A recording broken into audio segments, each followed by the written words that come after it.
नमस्कार दोस्तों, मैं हूं दमन छाबड़ा, रजिस्टर्ड माइग्रेशन एजेंट। मेरी कंपनी का नाम है एश्योर वीज़ा। और अगर आप मुझसे संपर्क करना चाहें, मेरा ईमेल आईडी है info@assureVisa.com.au। मेरी वेबसाइट है assureVisa.com.au। और अगर फ़ोन पर संपर्क करना चाहें तो 0422 653 629। मैं तो हमेशा सुनता ही हूँ, और आप भी लगे रहिए, सुनते रहिए 24/7 7 डेज ए वीक, तड़का लगा के रेडियो मनपसंद। धन्यवाद।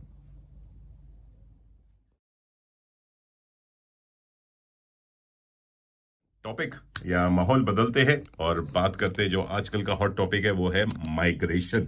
जी हाँ, हम सब माइग्रेंट्स हैं। जी हाँ, वी आर। आप कोई परमानेंट है, कोई स्टूडेंट माइग्रेंट है, टेम्पररी है, 457 है, और या नहीं तो विजिटर वीजा भी आता है, वो भी एक तरह का माइग्रेशन ही है। विजिटर यहाँ आता है, फिर वो बोलता है यार मुझे वापस जाना ही नहीं है, मुझे किसी तरह यहाँ पे परमानेंट माइग्रेशन मिल जाए, क्योंकि ऑस्ट्रेलिया ऐसी कंट्री है या कैनबरा इतना बड़ा खूबसूरत शहर है, एक बार आ जाता है या बस जाता है और जाने का मन नहीं करता है, बस दिल हो जाता है। मैं 30 साल पहले आया था, सोचा था कि 6 महीने आऊंगा, घूमूंगा फिरूंगा, वापस चला जाऊंगा, हनीमून मनाऊंगा, लेकिन पता नहीं क्यों फिर वापस ही नहीं जा पाया, और बस अब यहाँ घर बार बढ़ा लिया। थैंक्स टू, जैसे मैं कहता हूँ कि ननावॉल कंट्री के जो कस्टोडियंस हैं उनको मैं धन्यवाद देना चाहूँगा, और आप सभी को शत शत नमन है, प्रणाम है। चलिए, मेरे साथ स्टूडियो में आ गए हैं श्री दमन छाबड़ा जी। दमन छाबड़ा जी इज ए प्रिंसिपल या डायरेक्टर, माइग्रेशन कंसल्टेंट है। He runs his own migration company है, एश्योर वीजा के नाम से, जो कि यहाँ कैनबरा में स्थित है। और दमन जी पहले पब्लिक सर्वेंट रह चुके हैं, लेकिन अब he is fully retired to follow his passion, जैसे मैं कर रहा हूँ, रेडियो चला रहा हूँ। तो इन्होंने भी कहा है कि बस हो गया public service, tata bye bye कर दिया, अब ये फुल टाइम एक माइग्रेशन कंसल्टेंट या माइग्रेशन एडवाइजर बन गए।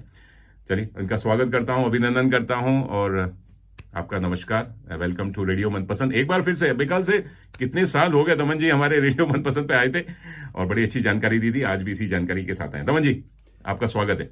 थैंक यू मनीष जी, नमस्कार। और आपके सभी सुनने वालों को मेरा नमस्कार, और आपका धन्यवाद फिर से, आपने यहाँ आने का मौका मुझे दिया और आपसे कुछ बातचीत करेंगे तो।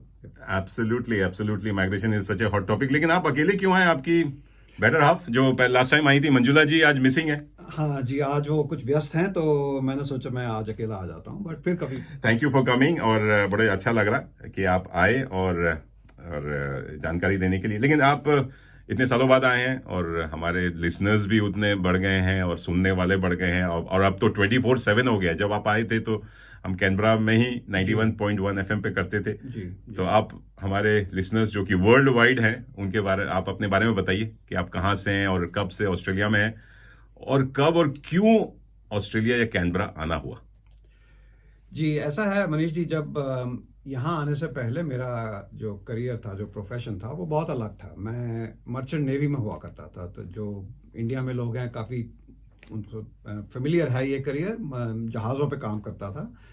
तो 1981 से लेके 1991 तक मैंने 10 साल काम किया, और उसके बाद जब मुझे कमांड मिला, जब कैप्टन बन गया शिप का, तो तब सोचा कि थोड़ा बदलाव लेना चाहिए, क्योंकि उस करियर में उसके आगे कुछ स्टेप्स ज़्यादा थे नहीं। अच्छा। और वो बस एक एक माहौल ऐसा बना कि एक जहाज़ पे जिस पे मैं काम कर रहा था, वो एक बार मेलबर्न में आया, और हमें वहाँ 2-3 हफ्ते रहने का मौका मिला। तो उस दौरान मैंने मेलबर्न में काफ़ी हम घूमे, काफ़ी लोगों से मिले, बातचीत हुई। तो हमें लगा कि ये अच्छी कंट्री है, साफ़ सुथरी है, खुली है, और इंडिया के हिसाब से तो बहुत फ़र्क था। बिल्कुल। तो उस समय फिर ये दिमाग में आया कि चलिए, अगर कहीं बाहर निकलने का सोचना है तो ऑस्ट्रेलिया को भी अपनी डेस्टिनेशन लिस्ट में डालते हैं। हाँ। तो बस वहाँ से गाड़ी शुरू हुई, और साल भर के बाद पेपर वर्क चल पड़ा और वीज़ा आ गया। तो उसके बाद हम 1992 में मैं ऑस्ट्रेलिया आया, तो अब 30 साल से ऊपर। इनिशियली आने के बाद 1-2 साल कुछ अपनी इंडस्ट्री में काम किया, अलग अलग जगह, कुछ कुछ RMIT में, मेलबर्न में पढ़ाया भी, जो जिस तरह के जॉब मिलते थे। तो उस समय 93 के आसपास हमें पता चला कि जो गवर्नमेंट में एंट्री होती है, वो एक ग्रेजुएट लेवल करके एंट्री है, उसके लिए एग्ज़ाम होता है। उस समय पूरी गवर्नमेंट, पूरी पब्लिक सर्विस का एक एग्ज़ाम होता था। हाँ। तो वहाँ हमें लगा कि ये अच्छा मौका है, अगर करियर चेंज करना है तो इस ऑप्शन को ट्राई करते हैं। तो वहाँ से फिर एग्ज़ाम वगैरह दिए, इंटरव्यू हुआ, और हमें जो है सिलेक्ट कर लिया गया। अच्छा। तो मैं और मेरी मिसेस दोनों ही पब्लिक सर्विस में Public- उस समय 93 94 के आसपास मूव हुए। तब आप कैनबरा आ गए। तो वहां से फिर कैनबरा में जॉब थी तो कैनबरा आ गए। अच्छा। तो जो पहला डिपार्टमेंट मुझे दिया गया वो था इमिग्रेशन का। अब होम अफेयर्स हो गया, पहले इमिग्रेशन के नाम से जाना जाता था। हाँ। तो वहाँ मैं 94 में मैंने अपना करियर शुरू किया था। अच्छा। तो 94 से लेकर और अब करीब 2001 तक 7 साल खूब पॉलिसी एरिया में काम किया। स्टूडेंट वीज़ा की पॉलिसी बनाई, स्किल्ड माइग्रेशन की पॉलिसी बनाई, पार्टनर वीज़ा की बनाई। जिस तरह के रोल मुझे मिले मैंने उसमें काम किया। और जो एक बड़ा मोड़ जो आया मेरी लाइफ में उस समय वो था 2001 में मुझे ऑस्ट्रेलिया का दूत बना के फिलीपींस में भेजा गया। ओवरसीज पोस्टिंग जिसे अच्छा, हम आप कहते हैं। डिप्लोमेट भी रह चुके? जी हाँ। कमाल है, ये चीज मुझे नहीं पता थी। जी हाँ। तो मनीला में मैं एज ए सेकंड सेक्रेटरी हम 3 साल तक थे। फिर उसके बाद वापस आए तो साल भर के बाद उन्होंने कहा नहीं आपको हम फिर दोबारा भेज रहे हैं। तो फिर हमें 3 साल के लिए इंडोनेशिया भेजा गया। अच्छा।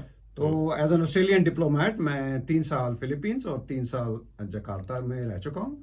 और दोनों जगह में मेरे पास जो वीज़ा प्रोसेसिंग है उसका लगभग पूरा कंट्रोल था। तो वीज़ाज को फैसला करने, उनको स्टाफ को ट्रेन करना, पूरा केस लोड मैनेज करना। तो वहाँ से जो है एक मेरी पैशन जागी कि ये जो क्लाइंट सर्विस डिलीवरी है, जो वीज़ा का काम है, ये मुझे लगा कि मेरे अंदर एक पैशन है, इसको मुझे अलाइव रखना चाहिए। तो वापस आने के बाद फिर 2011 के आसपास मैंने डिपार्टमेंट चेंज कर लिया। तो मैं फिर हेल्थ मिनिस्ट्री में चला गया। लेकिन क्योंकि मुझे अंदर से एक चाह थी कि मैं वीज़ा स्पेस में एंगेज रहूं, कुछ ना कुछ करूं, तो उस समय फिर मैंने एक पढ़ाई करनी पड़ती थी। उस समय ग्रेजुएट सर्टिफिकेट माइग्रेशन लॉ का होता था ANU में, वो मैंने किया। और तब से मैं 2012 से जो है as a registered migration agent काम कर रहा हूँ। तो वही है, जो अंदर का पैशन होता है ना, वो कहीं जाता नहीं है, कभी ना कभी निकल के बाहर आता है। और आपके सही टाइम पे आया कि आपने, और इसीलिए आपने शायद रिटायरमेंट लेने की भी सोची। नहीं तो यहाँ लोग, कोई रिटायरमेंट एज तो है नहीं है पब्लिक सर्विस में। मैंने देखा लोग 60, 65, 70, 75 और मरते दम तक काम करते। मैं तो ये 2 लोगों को ऐसा जानता हूँ जो they died on the desk, क्योंकि वो बोलते कि मैं घर जाके करूंगा क्या। जी। और आदमियों के लिए स्पेशली बड़ा डिफिकल्ट हो जाता है कि कुछ रिटायरमेंट के बाद क्या करें। आपके पास, मेरे पास तो कुछ काम है, तो इसलिए हम जल्दी रिटायर्ड हो गए। चलिए, थैंक यू दमन जी। और बड़ा अच्छा लगा कि you have been a diplomat और आपने ऑस्ट्रेलियन वीजा भी लोगों को दिए। तो आपने पीछे की भी वो देखा है पूरा कि पैसे कैसे काम होता है और क्या क्या मतलब क्या कहते हैं, परेशानियां होती हैं या आसानियां। आई थिंक परेशानियां ज्यादा होती होंगी कि ऑस्ट्रेलियन वीजा, और आज ऑस्ट्रेलियन वीजा लगना थोड़ा मुश्किल हो रहा है, नामुमकिन हो रहा हो। जैसे हमने रिपोर्ट्स में पढ़ा, स्टूडेंट्स हो चाहे परमानेंट माइग्रेंट्स हो, they are finding it bit difficult. पहले बीच में आसान हो गया था, तो हमने देखा कि माइग्रेशन बहुत बढ़ गया। और अभी हाल ही में सुनने में आ रहा है कि 7 लाख से भी ऊपर 2 साल में बढ़ने वाले हैं। तो चलिए, आपका स्वागत है, अभिनंदन है, और बड़ा अच्छा लग रहा है। और आपने अपने बारे में बताया, और आप फैमिली में आपके वाइफ हैं, बड़ी मंजुला जी है, वो आपको पूरा हेल्प करती है इस कार्य में, या आप अकेले ही करते हैं? इस फील्ड में रजिस्टर्ड मैं हूँ। अच्छा। तो लॉ के हिसाब से वो खाली जो रजिस्टर्ड पर्सन है वही एडवाइस दे सकता है। लेकिन फोटो कॉपी करना, स्कैनिंग करना, फोन कॉल्स लेना, वो करती हैं? नहीं, ऐसा डायरेक्ट इन्वॉल्वमेंट नहीं है, लेकिन फिर भी सपोर्ट रहती है, क्योंकि अच्छा। उनकी भी बैकग्राउंड ये है, उन्होंने भी 10-12 साल इमिग्रेशन में काम किया है। तो अच्छा। हम अक्सर बातें करते हैं। अरे वाह। लेकिन जो केसेस हैं वो मुझ तक ही सीमित हैं। बिल्कुल, हाँ। You are registered one. तो चलिए, और बड़ी अच्छा लगा। और काश मंजुला जी होती तो और भी अच्छा होता, क्योंकि मैं याद कर रहा हूँ ऋषि कपूर को। ऋषि कपूर का आज डेथ एनिवर्सरी है, तो आप दोनों के लिए तो एक गीत मैंने तैयार रखा था। लेकिन मंजुला जी, हम आपको याद कर रहे हैं, आप काश आप यहाँ होती। लेकिन दमन जी कह रहे हैं कि भैया ऋषि कपूर का एक गाना लगा दो, एक मैं और एक तू। कैसे मिले आप लोग, ये पता नहीं मुझे। लव मैरिज है, अरेंज मैरिज थी? अरेंज मैरिज थी। Arrange marriage. चलिए, जैसे भी मिले। चलिए, और बड़ी प्यारा सा ये गीत सुनते हैं कि एक मैं और एक तू, दोनों मिले इस तरह। जी हाँ, याद कर रहे हैं आज ऋषि कपूर को। और 30 अप्रैल, जी हाँ, 2020 में वो हमारा साथ छोड़ गए थे। लेकिन कैसे भूल सकते हैं ऋषि कपूर, मेरे तो दिलों से कहीं जाते नहीं है। Still alive. क्या उनके जो स्वेटर्स, अंदाज, एक बबली चबली लवर बॉय का जो इमेज है ना, ओहे ओहे ओहे, शायद कोई नहीं ले सकता। चलिए तो लगे रहिए, सुनते रहिए रेडियो मनपसंद। मैं हूं आपका मनपसंद आरजे मनीष और बात कर रहे हैं, हमारे साथ है immigration adviser and consultant Daman Chhabra ji from assure visa. तो ना ही का ये एक से मैं और एक तू। तो अश्योर वीजा की बात करें दमन जी, अश्योर वीजा आपने जो कंपनी प्राइवेट लिमिटेड बनाई है, ये कब से चल रही है और इसका कुछ बैकग्राउंड बताइए। आपके अंदर तो पैशन जुनून था ही कि एक दिन बनाना है, लेकिन जी बिल्कुल सही मनीष जी। और ये 2013 में मैं रजिस्टर हुआ था एज ए माइग्रेशन एजेंट, तो तब से ये कंपनी चल रही है। और मेरा शुरू से ही जो झुकाव था वो ये था कि मैं इस काम को अकेला ही करना चाहूँगा as a sole director, sole operator, क्योंकि उसमें फिर आपके पास कंट्रोल रहता है किस तरह की सर्विस आप डिज़ाइन करते हैं, किस तरह की क्लाइंटल आप सर्व करते हैं। तो मेरे पास कोई असिस्टेंट नहीं है, तो उसकी सबसे बड़ी एडवांटेज ये है कि अगर आपको कल कोई क्वेरी है तो आप डायरेक्ट एक रजिस्टर्ड पर्सन से बात कर रहे हैं और वही आपका केस जो है पूरा हैंडल करेगा। तो कोई बड़ी कमर्शियल प्रेजेंस नहीं है, बड़ा दफ्तर नहीं है, छोटा सा ऑफिस है, तो वो ये सब जोड़कर जो है वो मुझे यही मेरा ड्राइवर था कि इस पैशन को आगे बढ़ाने के लिए बहुत ज़्यादा एक्सपेंशन नहीं, ज़रूरत नहीं है, लेकिन एक बस वो कमिटमेंट चाहिए कि जिस तरह से क्लाइंट्स को सर्व करना है और क्या सर्विस मॉडल बनाना है। तो अश्योर वीज़ा का मेरा जो सर्विस मॉडल है उसमें जो है मैं क्लाइंट को हमेशा सेंटर में रखता हूँ, क्लाइंट सेंट्रिक मॉडल है। तो मेरी कोशिश ये रहती है कि एक तो ट्रैक रिकॉर्ड अच्छा है अप्रूवल्स का, तो ऑलमोस्ट 90% प्लस जो है मेरे केसेस अप्रूव होते हैं। परमानेंट स्पेस में ज़्यादा है, वेरी नाइस। टेम्परेरी स्पेस में भी काफ़ी हाई है, पर उसके बावजूद वो पॉजिटिव आउटकम डिलीवर करने के बावजूद मेरी कोशिश ये रहती है कि क्लाइंट के साथ कम्युनिकेशन ओपन रहे। जैसे ही कोई उनके केस में डेवलपमेंट होती है उनको पहले पता चले, कोई अगर लॉ चेंज होता है, पॉलिसी चेंज होता है, तो मैं सबसे पहले क्लाइंट्स को कांटेक्ट करके उन्हें बताया जाता है कि उसका इम्पैक्ट क्या है। तो इससे जो है मैंने देखा है कि लोगों को बहुत सेटिस्फैक्शन मिलती है, और वो जो एश्योरेंस है वही फंडामेंटल नाम है मेरी कंपनी का। Assure is driven by the need to give assurance, कि लोगों को तसल्ली रहे बिल्कुल कि मेरा जो है काम है वो किसी सही हाथ में है। बिल्कुल। तो इससे जो बजाय इसके कि मैं अपनी कंपनी के बारे में बात करूं, सबसे बढ़िया तरीका ये होता है कि दूसरे लोग क्या कह रहे हैं वो आप देखें। तो अगर आप गूगल करें आज की डेट में रिव्यूज की जो बात कर, उसमें रिव्यू देखिए आप। तो अब रिव्यू के बारे में पुरानी कहावत है कि अगर आपने किसी को अच्छी सर्विस दी तो वो आगे शायद 2 लोगों को बताएंगे, लेकिन अगर किसी को आपने बुरी सर्विस दी तो वो 100 लोगों को बताएंगे। बिल्कुल सही कहा। तो वो जो फीडबैक आप देखते हैं अगर मेरे रिव्यू पेज में जाके, तो उससे आपको इंडिकेशन मिलती है कि इनके पॉजिटिव रिव्यूज क्या हैं, लोग क्या कह रहे हैं। और मेरे फीडबैक में अक्सर यही आता है कि प्रोफेशनल, ओपन, रिस्पॉन्सिव, उस तरह के जो एडजेक्टिव्स लोग यूज़ करते हैं, तो मुझे बहुत तसल्ली मिलती है, मुझे बहुत अच्छा फील होता है कि मैं चाहता था जिस तरह का काम मैं करूं उस तरह का मैं कर पा रहा हूं। और तो आप इतने बरसों से इमिग्रेशन की जानकारी दे रहे हैं, तो हम चाहेंगे कि हमारे सुनने वालों को ऑस्ट्रेलिया की कुछ माइग्रेशन पॉलिसीज के बारे में भी कुछ बताएं कि आने वाले वर्षों में माइग्रेशन का क्या माहौल रहेगा। और अभी हाल ही में जो कल एबीसी की रिपोर्ट में जो हमने शेयर भी की है ऑन फेसबुक कि माइग्रेशन के कुछ फेर बदल हुए क्योंकि गवर्नमेंट चेंज हुई है from Liberal government to Labor government, तो इस बारे में बताइए।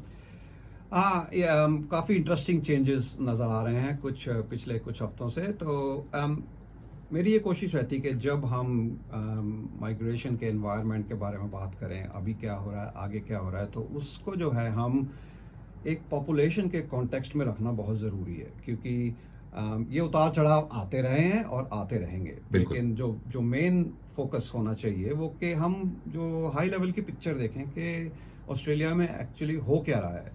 तो मैं बड़े इंटरेस्टिंग आंकड़े आपके सामने रखता हूँ। ये ऑस्ट्रेलियन ब्यूरो ऑफ स्टैटिस्टिक्स जो है, जो गवर्नमेंट का विभाग है, जिनका जिम्मेवारी है कि वो सब तरह के स्टैटिस्टिक्स इकट्ठे करते हैं जो पॉलिसी में आगे काम आते हैं।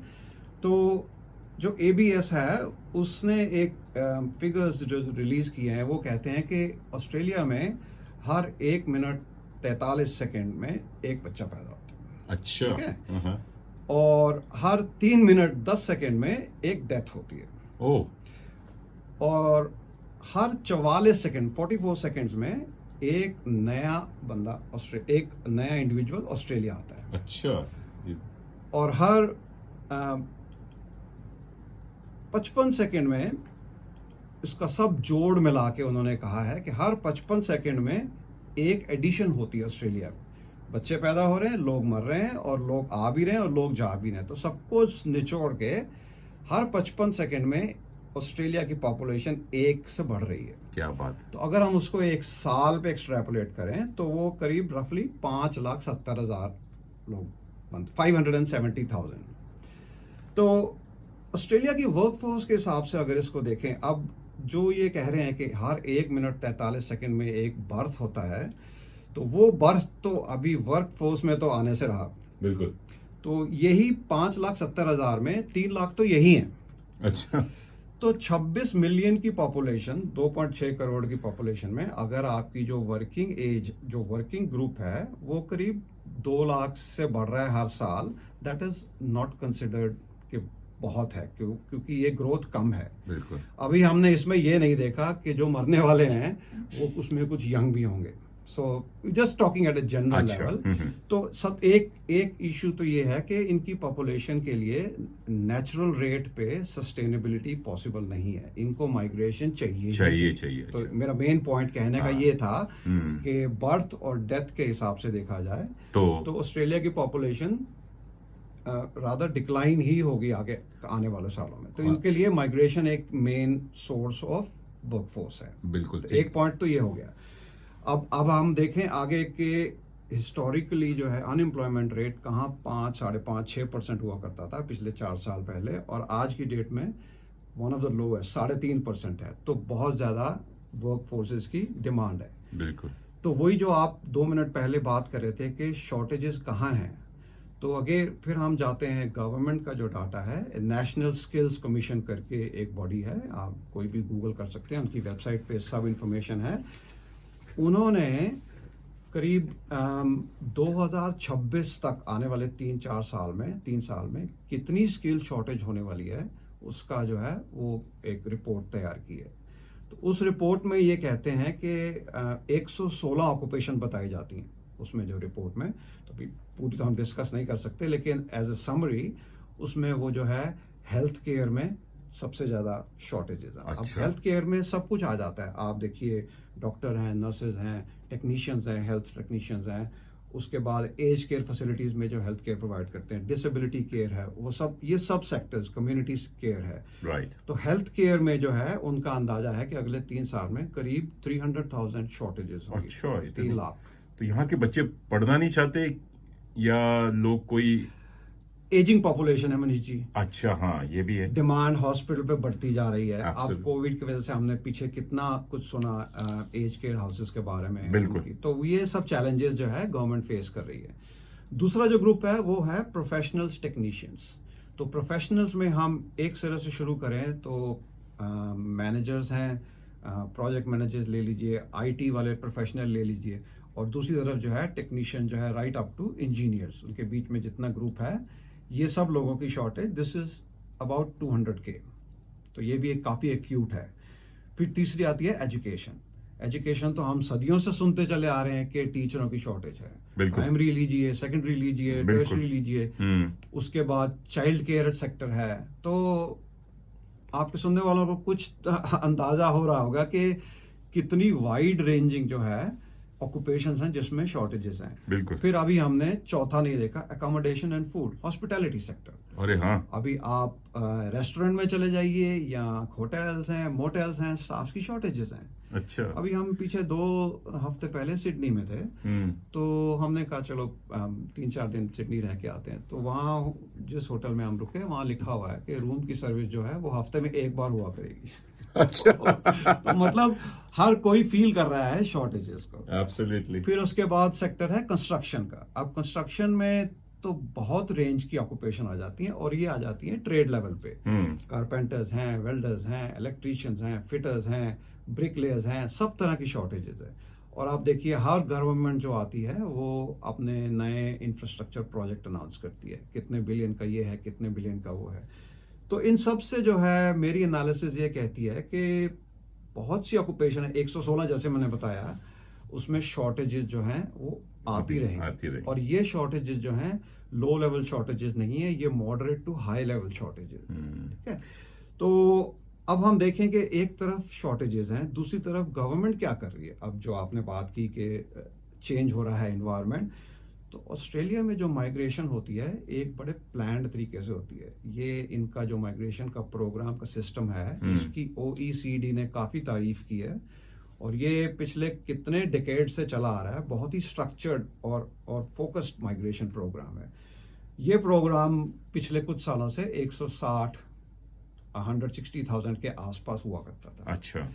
मई में हमने देखा गवर्नमेंट चेंज हुई है। लेबर गवर्नमेंट जो है वो जनरली प्रो माइग्रेशन मानी जाती है, हालांकि अब पॉलिसी सबकी चेंज हो रही है, लेकिन इन्होंने आते ही 1,60,000 को 1,95,000 किया, 195, तो 35,000 का सीधा इंक्रीज किया है।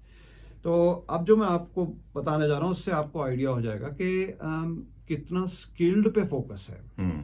तो जो पिछले साल के नंबर्स थे, जो मैंने 1,60,000 की बात की 160,000 में, उसमें 80,000 स्किल्ड प्रोग्राम था। अच्छा। आधा, ठीक है।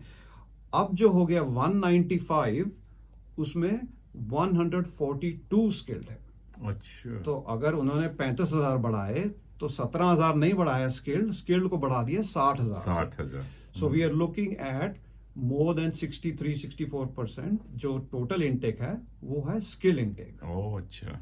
अब अगर हम स्किल को भी आगे और ब्रेक डाउन करके देखें तो उसमें 2-3 कैटेगरीज होती हैं। एक वो है कि जो एम्प्लॉयर किसी को बाहर से बुलाता है। सही बात।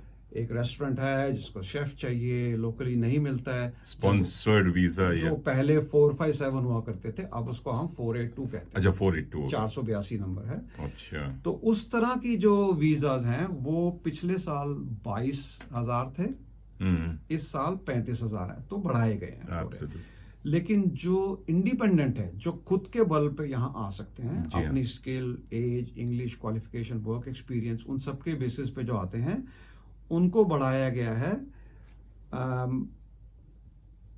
11,000 से 31,000। अच्छा। और एक दूसरी कैटेगरी है, उसको बढ़ाया गया 6,500 से 32,000। मैसिव इंक्रीज, बहुत जबरदस्त। जी हाँ।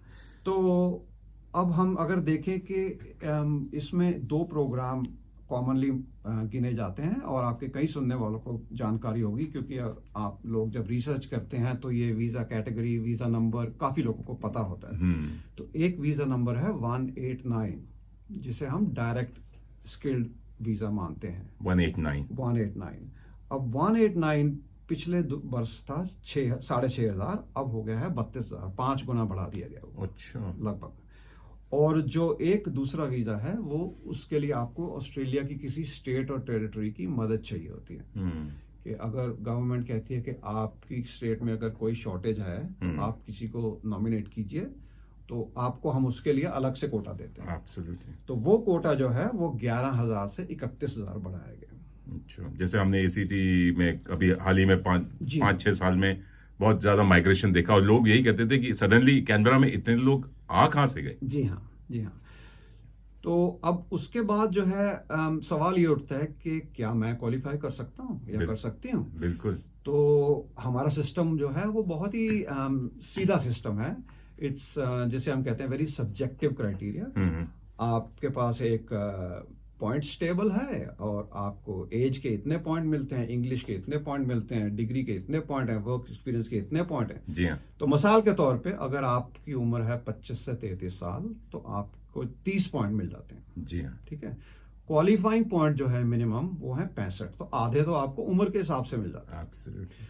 अगर आपकी इंग्लिश अच्छी है, हम ये नहीं कहते कि एकदम टॉप है, लेकिन मीडियम लेवल इंग्लिश है, तो 10 पॉइंट इंग्लिश के मिल जाते हैं। अच्छा। तो ये हो गए 40। ओके। और अगर आपने कम से कम एक बैचलर की है या मास्टर्स की है, दोनों के बराबर पॉइंट हैं, वो आपको मिलते हैं 15 पॉइंट। तो 40 और 15 55, तो यही हो गए। अगर आप सिंगल हैं जैसे यंग प्रोफेशनल, अगर आप 25 और 33 के बीच में हैं, अगर आप सिंगल हैं 10 पॉइंट तो 65 हो गए। अच्छा, सो मतलब just by virtue of being a young person with good English and a bachelor, and a good skilled professional qualification. जी मैं उस पे आ रहा हूँ आगे। अच्छा। हाँ तो अच्छा। मतलब ये कि वो थ्रेशोल्ड मीट करना जो है 65 जो है, it is not very difficult. हाँ, तो कई लोग जो पिछले कई सालों से मॉनिटर कर रहे हैं कि मेरी एंट्री, मेरे प्रोस्पेक्ट्स क्या हैं, कुछ लोगों को ये भी लगता होगा कि भाई 65 में तो पहले कुछ नहीं होता था, एब्सोल्युटली। 70 चाहिए, 80 चाहिए, 90 चाहिए, विच इज ट्रू। उस समय जो है बहुत कंपटीशन था। तो आज की डेट में जो हो रहा है, मेरे पास जो डाटा है मैं उसी के हिसाब से एनालिसिस बता सकता हूँ कि पिछले 6 महीने में 8 महीने में 3 बार गवर्नमेंट ने लोगों को 189 वीजा के लिए इनवाइट किया। ये गवर्नमेंट के थ्रू होता है। अच्छा। आप एक एक्सप्रेशन भर देते हैं कि भाई ये मैं हूं, ये मेरी क्वालिफिकेशन है, तो फिर उसके हिसाब से आपको पॉइंट मिलते हैं। तो गवर्नमेंट जो है वो आपको बुलाती है कि आप वीजा के लिए अप्लाई करिए। वो अगस्त 2022, अक्टूबर 2022 और दिसंबर 2022, ये तीन महीनों में इनविटेशंस गए हैं। 60,000 के करीब इनविटेशंस गए हैं। अच्छा, 60,000। 60,000, 60,000। जी हाँ। और उस 60,000 जो इनविटेशन थे वो 345 ऑक्यूपेशन कवर करते हैं। कि हम डाटा देखते रहते हैं जैसे जैसे रिलीज होता है। वो 345 जो ऑक्यूपेशंस हैं उसमें से 230 ऑक्यूपेशन 65 के लिए काफी थी। ओके। तो 230 ऑक्यूपेशन मतलब 2/3 के आसपास 65 पॉइंट्स वाज इनफ। इनफ। अच्छा, तो मेरा कहने का मतलब ये है हाँ, कि अगर आपके पास पॉइंट्स हैं तो वो जो अगला पॉइंट मैं बताने वाला हूं कि अगर ऑक्यूपेशन ठीक है हाँ, यू आर गुड। एब्सोल्युटली। और ऑक्यूपेशन जैसे हमने अभी जिक्र किया 2 मिनट पहले कि 116 है जो शॉर्टेज में है। तो अगर आपको लगता है कि आप देखना चाहते हैं मेरी शॉर्टेज में है कि नहीं है, तो नेशनल स्किल्स कमीशन गूगल कीजिए, उनकी वेबसाइट आती है, उसी में ही ऊपर ही एक आध मेन्यू में है कि स्किल शॉर्टेजेस जो है किस कैटेगरी में। Very nice. इसमें हम भी आपकी मदद कर सकते हैं। अगर आपको लगे कि पता करना है मेरी ऑक्यूपेशन में शॉर्टेज है या मेरे क्या प्रोस्पेक्ट्स हैं, लेकिन जो ये सिस्टम है ये सारा ऑक्यूपेशन पे चल रहा है। अगर आपकी ऑक्यूपेशन डिमांड में नहीं है या ऑस्ट्रेलिया को नहीं चाहिए, तो आप कितने भी पॉइंट्स हो, कितनी भी आप कैसी भी इंग्लिश हो, आप क्वालिफाई नहीं कर सकते। अभी हाल ही में मेरे पास एक क्वेरी आई थी, फैशन डिजाइनर है कोई, अब बहुत अच्छी फील्ड है, बहुत अच्छी क्वालिफिकेशन है, 11 साल का एक्सपीरियंस है, लेकिन ऑस्ट्रेलिया को फैशन डिजाइनर नहीं चाहिए। तो वो भी उनको बोला कि आप यूरोप ट्राई कीजिए, पेरिस चाहिए, न्यूयॉर्क चाहिए। सो सबसे पहला पॉइंट किसी भी एस्पायरिंग माइग्रेंट के लिए वो ये होना चाहिए कि क्या मेरी ऑक्यूपेशन इज इन डिमांड और नॉट, क्या जरूरत है ऑस्ट्रेलिया को। और बिल्कुल सही कहा आपने। चलिए दमन जी, बहुत सारी जानकारी दे रहे हैं, बहुत अच्छी जानकारी दे रहे हैं। मैं I am trying to digest इतनी सारी आपने स्टैट्स लेकर आए हैं। ये तो आप ही जैसे लोग जो होते हैं ना, गुरु जो विद्वान होते हैं, जितनी डीप नॉलेज लेकर आते हैं एबीएस की साइट से आपने लिया होगा about, because you have got a great experience of migration and immigration. और आप डिप्लोमेट खुद रह चुके हैं, ऑस्ट्रेलियन वीजा आपने ग्रांट किए हैं मनीला में रह के, फिलीपींस में रह के और इंडोनेशिया में रह के।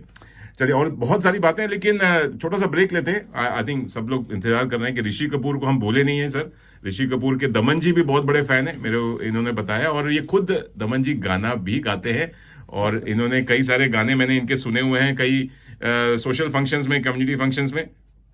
तो चलिए दमन जी, आप ऋषि कपूर के बहुत बड़े फैन हैं, आपकी आवाज में कोई एक प्यारा सा गीत हो जाए, चाहे वो मंजुला जी के लिए गा रहे हैं, चाहे अपनी पुरानी गर्लफ्रेंड हो उसको भी याद कर लीजिए, या किसी और के लिए, नीतू सिंह के लिए गा रहे हैं, हो जाए आपकी आवाज में। चलिए, अगर आप कहते हैं तो सिर्फ 2 लाइनें जो नहीं, 2 नहीं 4 लाइनें सुनाइए सर। मेरा जो काफी इरशाद, मैं तो कहता हूं चहीता गाना है, और एक आध बार मैंने मैडम के लिए भी गाया था, गुनगुना दिया था। बाथरूम में तो नहीं, सामने खड़े होके, आंखों ही आंखों में मिला के। अरे वाह, हो जाए। यश प्यार का नाम मैंने सुना था, मगर प्यार क्या है ये मुझको नहीं थी खबर।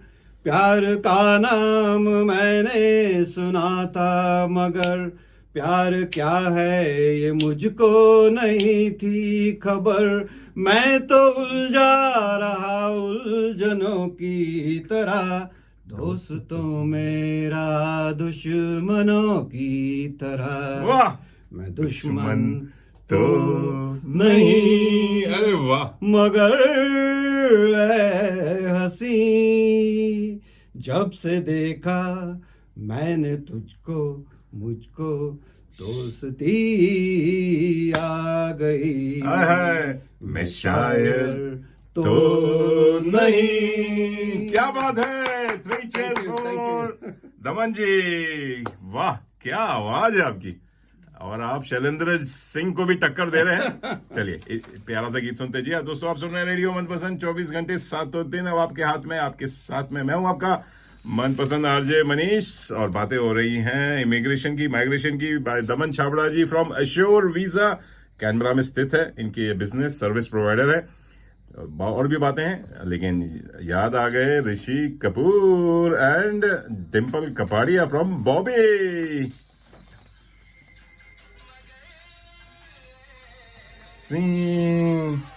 जब से देखा मैंने तुझको, मुझको शायरी आ गई। मैं आशिक तो नहीं। इबादत में करने लगा, आहा, मैं काफिर तो नहीं। नहीं। हाय हाय, मैं काफिर तो नहीं, मगर ऐ हंसी, जब से देखा हाय हाय, मैंने तुझको, को मुझको बंदगी आ गई। वाह वाह, मैं शायर तो नहीं जी। हाँ, हमारे साथ एक शायर भी है, देखिए छुपा हुआ इनका एक पैशन है सिंगिंग का। दमन जी हैं हमारे साथ, दमन छाबड़ा जी फ्रॉम एश्योर वीजा। दमन जी, आपको अलग से बुलाना पड़ेगा, खाली गानों की एक महफिल रखिएगी रेडियो पर। आप कितने बढ़िया सिंगर हैं, आप इतने छुपे रुस्तों में कहाँ थे आप इस समय। तो चलिए, अभी तो हम माइग्रेशन का क्या कहते हैं, एक सुर और ताल छेड़ा हुआ है। माइग्रेशन के बारे में इतनी अच्छी जानकारी दे रहे हैं, बहुत अच्छा लगा। और किसी ने हमको टेक्स्ट किया, पूछा कि वेबसाइट का लिंक बता दीजिए, और वेबसाइट का नाम है जिसपे उन्होंने बताया national skills commission. National skills commission पे सारी आपकी जितने भी स्किल्ड माइग्रेंट्स की यहाँ जरूरत है, स्किल्ड कैटेगरीज की जरूरत है ऑस्ट्रेलिया में, वो सारी जानकारी उसमें है। पीडीएफ फाइल होगी, तो उसमें आप देख लीजिए। अगर आप उसमें फिट होते हैं तभी आप अप्लाई कीजिए फॉर ऑस्ट्रेलियन माइग्रेशन, और आपका काम आसान हो जाएगा। और नहीं तो हमारे दमन जी को एक फोन मारिए, ये ही इज अवेलेबल। हम मेरी तरह 24/7 रेडियो मनपसंद की तरह 24/7 ही, रात के 12 बजे मत कीजिए। अब बात करते हैं, जब आप अपने परमानेंट माइग्रेशन की बात की, लेकिन स्टूडेंट माइग्रेशन की बड़ी चर्चा हुई अभी हाल ही में। बड़ी रिपोर्ट आई और बड़ी इस पे काफी नेगेटिव लिया जा रहा है भारत में भी, कि ये कुछ रेसिस्ट है, डिस्क्रिमिनेशन है, कि भारत में कुछ जो जगह हैं, कुछ प्रदेश हैं, उनके स्टूडेंट्स पे बैन लगा दिया है। तो आपका क्या ख्याल है, आप क्या बोलना चाहेंगे, क्या ये सही था या ये गलत रिपोर्ट है? या देखिए Manish ji, as a professional मेरी इतनी तो कैपेसिटी नहीं है कि मैं कहूँ ये सही है या गलत है, लेकिन हम जो है उस चीज को एनालाइज करते हैं बेसिस ऑफ इंफॉर्मेशन, क्या हो रहा है, इंफॉर्मेशन क्या है, डाटा क्या कहता है, ऑल दैट। तो इसके पहले कि मैं सबसे पहले तो मैं ये कहूंगा कि इसमें कोई घबराने वाली बात नहीं है, ये चीजें सब होती हैं। लेकिन जब जैसे मैं कॉन्टेक्स्ट प्रोवाइड करने जा रहा हूं, तो आपके सुनने वालों को थोड़ी और क्लैरिटी हो जाएगी। इसके पहले कि हम डिस्कस करें कि ये बैन का मतलब क्या है, सबसे जरूरी है कि थोड़ा सा समझना कि ये जो स्टूडेंट प्रोग्राम ये चलता कैसे है जी। तो आज से बहुत साल पहले, करीब 2016 से पहले, एक सिस्टम हुआ करता था कि हर तरह के स्टूडेंट वीजा के लिए अलग वीजा नंबर होता था। अगर आपने बैचलर पढ़ना है तो आपको मिलेगा वीजा 573, 573, इस तरह से होता था सर। राइट।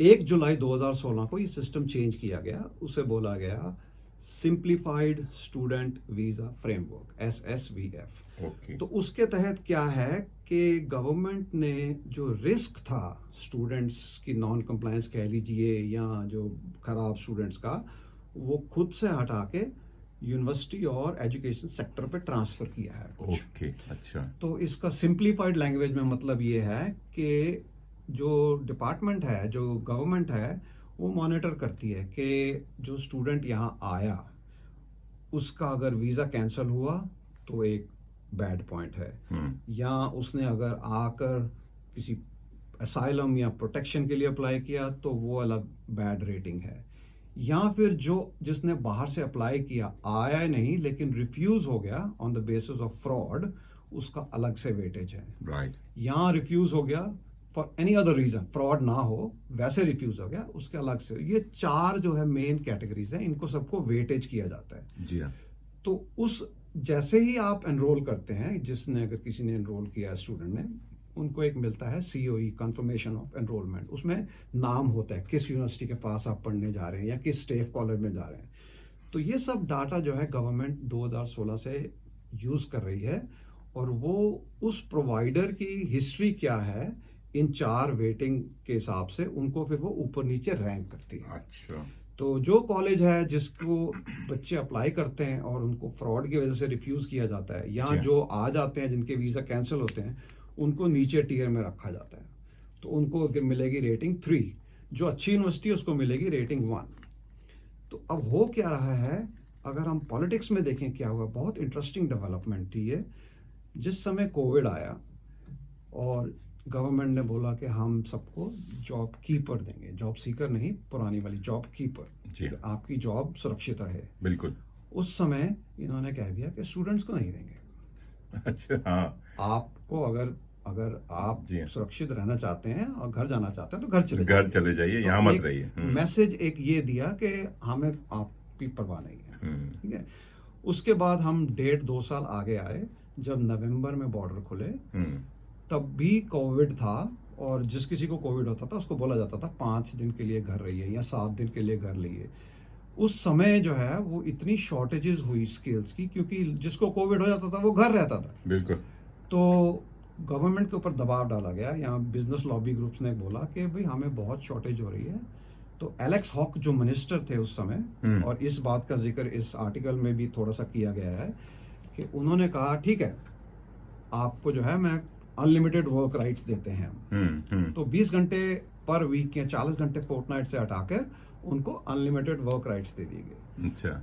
उससे जो है गवर्नमेंट का ये मानना है, या कुछ एनालिस्ट हैं उनका ये मानना है, कि जो स्टूडेंट्स एक्चुअली में पढ़ना नहीं चाहते हैं, जितना उनको काम करने की वो है, उनको बढ़ावा मिला कि चले हम ऑस्ट्रेलिया जाते हैं, हम फुल काम कर सकते हैं।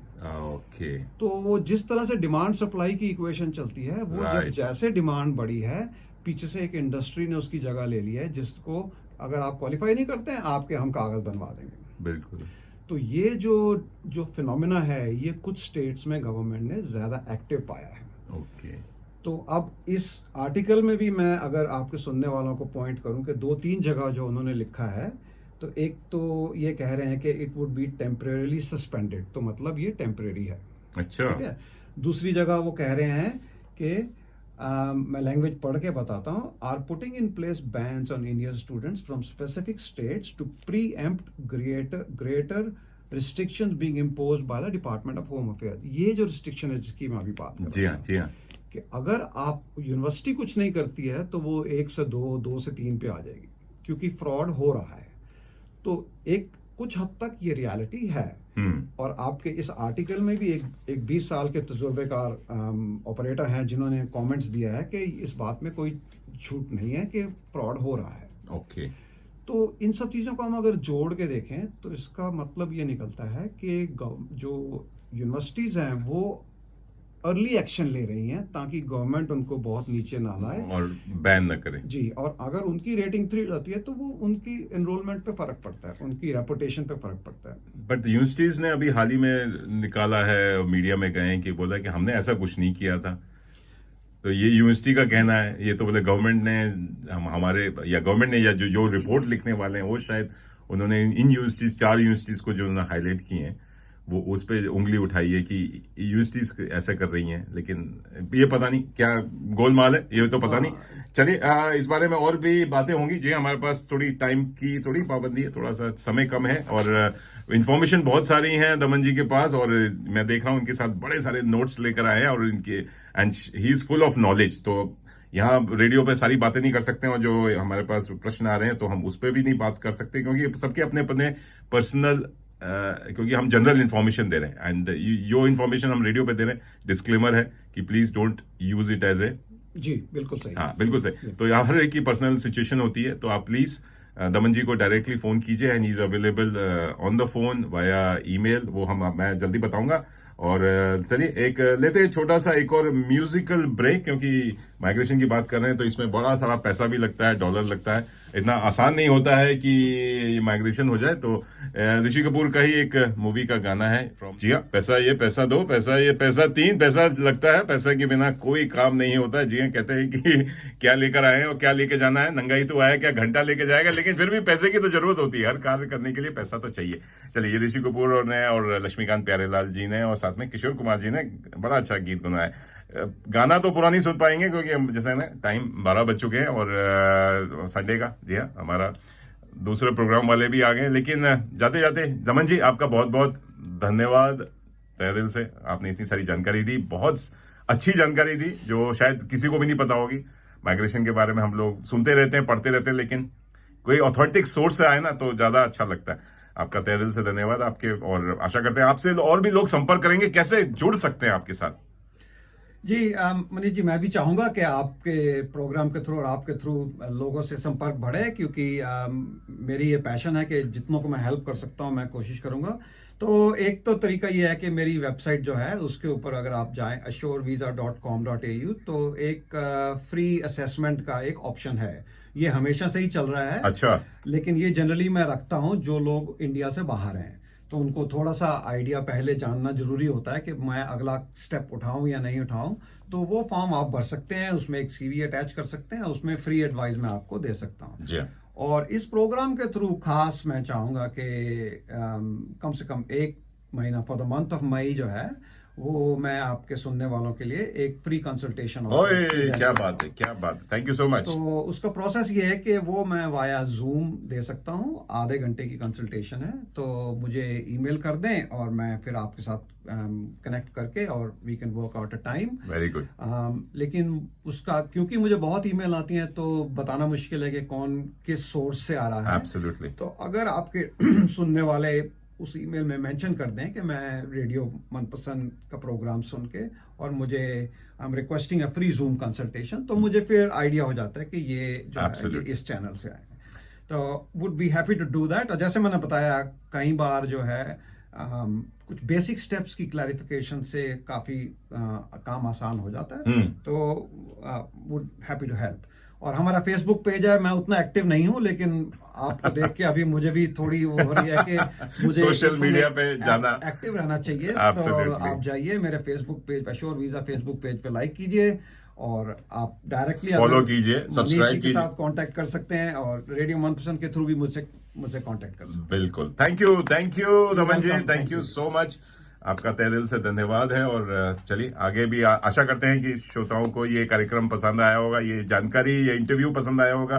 प्लीज गो टू assurevisa.com.au, इनका फेसबुक पेज भी है, और सारी जानकारी हम अपने फेसबुक यानी रेडियो मनपसंद के फेसबुक और यूट्यूब चैनल पे तो डाल ही देंगे। तो आप लोग लाइक, सब्सक्राइब एंड फॉलो दे। बस जाते जाते बस यही कहूंगा कि जीवन के दिन छोटे सही, हम भी बड़े दिल वाले, कल की हमें फुर्सत कहाँ, सोचे जो हम मतलब। जी हाँ, ऋषि कपूर का एक और प्यारा गीत। तो आप लोग मस्त रहिए, खुश रहिए, बिंदास रहिए, हंसते रहिए, मुस्कुराते रहिए, चाहे माइग्रेशन हो ना हो। जी हाँ, जहां भी हैं मस्त रहिए, खुश रहिए, और बस एंजॉय करते रहिए, लगे रहिए, सुनते रहिए रेडियो मनपसंद तड़का लगा के। Take care, bye bye, happy Sunday. चलिए, बहुत बढ़िया। Thank you so much. You welcome ji.